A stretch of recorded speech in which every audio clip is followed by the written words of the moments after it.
These are just some of the images federal prosecutors have included in charging documents against those arrested for their roles in the Capitol riots. In the lead up to Wednesday's inauguration, armed military around D.C. are on alert and on the lookout for more weapons. Since Friday, 2 different Virginia men have been arrested near the U.S. Capitol, accused of being heavily armed. D.C. police say Guy Berry of Gordonsville was carrying a Glock 22, 2 high-capacity magazines, and hollow-tip bullets. U.S. Capitol Police say WESLEY BEELER of Front Royal tried to drive through a checkpoint with a bogus inauguration credential, loaded handgun, and more than 500 rounds of hollow-point ammunition.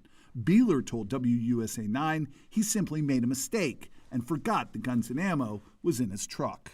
I'm not a bad person, and it was just an accident. Accident or not, others arrested in the riots on the Capitol seemed intent on returning for the inauguration armed for battle. In an affidavit filed against a New York man over the weekend, prosecutors claimed DOMINIC PEZZOLA was part of a group that intended to return for the inauguration and, quote, kill every single MFer they can. Troy SMOCKS of Texas was also federally charged. Prosecutors saying he posted on social media that he too planned to return to D.C. this week, quote, carrying our weapons. We will come in numbers that no standing army or police agency can match.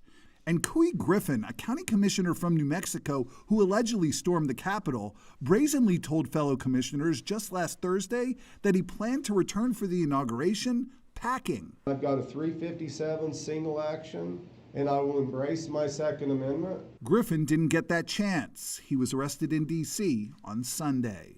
And keep this in mind, any of these guys who are actually convicted on these federal charges could lose their right to own a gun for the rest of their life. If you are convicted of a felony in this country, you are typically banned from owning any sort of a firearm for any reason, even for something like hunting. Eric Flack, WUSA 9.